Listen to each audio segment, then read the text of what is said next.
Ne para vetës, me që jemi në 10-shin e parë të muajit Dhulhijhe, është një ditë ku ne si besimtar dhe besimtare e kena para vetës për ta shfrytzuar dhe përfitu shumë.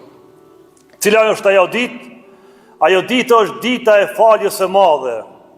Ajo ditë është ku, ka thënë pejgamberi alayhi salatu wasalam, nuk ka ditë që më shumë Allahu liron robën nga zjarmi i xhenemit se sa kjo ditë. Pra ajo është dita e Arafatit. Të dashur vëllezër, ata që janë musafir të Allahu Dhul Xhelal është kusht, që ka thënë pejgamberi alayhi salatu wasalam, haxhi është Arafat. Pra ata të cilët janë në haxh, kusht për më ju pranu haxhi është për me qëndru në rafshnaltën e Arafatit.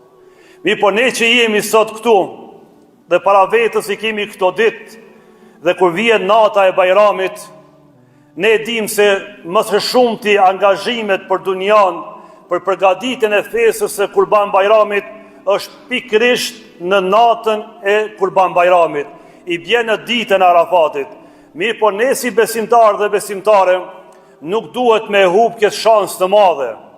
Po thot pejgamberi alayhi salatu wasalam, agjërimi i kësaj dite i shlyn mëkatet e 2 viteve, të asaj që kanë kalu dhe të asaj që do të vinë.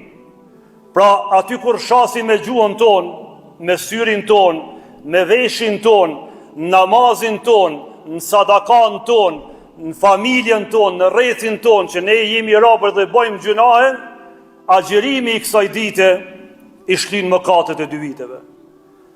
Për dallim nga 10 netët e muajit të bekun të Ramazanit, në ka tregu pejgamberi alayhi salatu wasalam se nata e katërt e ka një vlerë të madhe.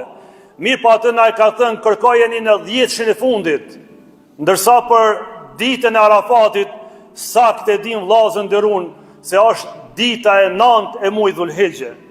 Pra dikush është i angazhuar këto 10 ditë, po përqëndrohuni në ditën e Arafatit me vepra të mira, me kërkim falje Allahu subhanahu wa taala, se më të vërtet Allahu si mëshirshëm është i falë robërit e tij.